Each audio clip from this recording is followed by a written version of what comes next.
మన VVIT university, absolute discipline, absolute education.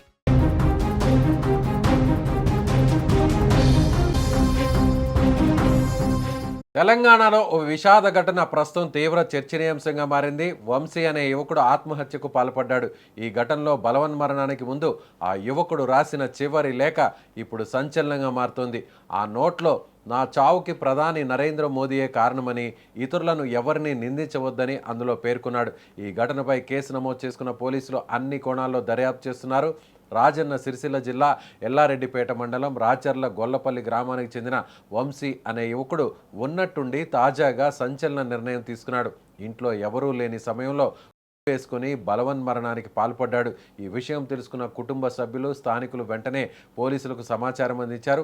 పోలీసులు సంఘటనా స్థలానికి చేరుకుని పరిస్థితిని పరిశీలించారు.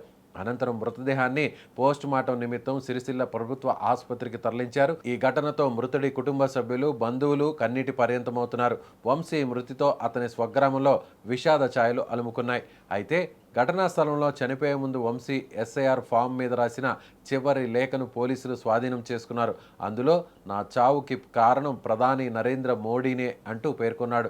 ఇంతేకాకుండా ఎవరిని నిందించవద్దని కూడా తెలిపాడు. పోలీసుల దర్యాప్తులో భాగంగా పోలీసులు ఆ లేఖను అతడే రాశాడా, అందులోని చేతి రాత నిజంగా వంశీదేనా అనే అంశాలను ఫోరెన్సిక్ నిపుణుల సహాయంతో పరిశీలించే అవకాశం ఉంది.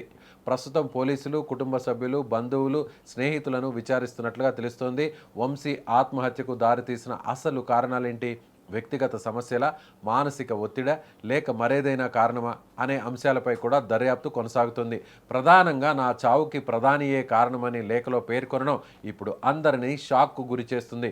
అలాగే చివరి లేఖలో ఉన్నట్లు ప్రచారం జరుగుతున్న ఆరోపణల నిజానిజాలను కూడా అధికారులు పరిశీలించే అవకాశం ఉంది. అయితే ఆ యువకుడు రాసిన చివరి లేఖ ఇప్పుడు సోషల్ మీడియాలో తెగ వైరల్గా మారుతోంది. ఆ లెటర్ను చూసిన చాలామంది ఎవరికి తోచినట్లు వాళ్ళు కామెంట్స్ చేస్తున్నారు. మొత్తంగా ఈ కేసులో ఏం జరిగింది, వంశీ ఆత్మహత్య అసలు కారణం ఏంటి అనేది పూర్తి వివరాలు తెలియాలంటే కొన్ని రోజులు ఆగాల్సిందే.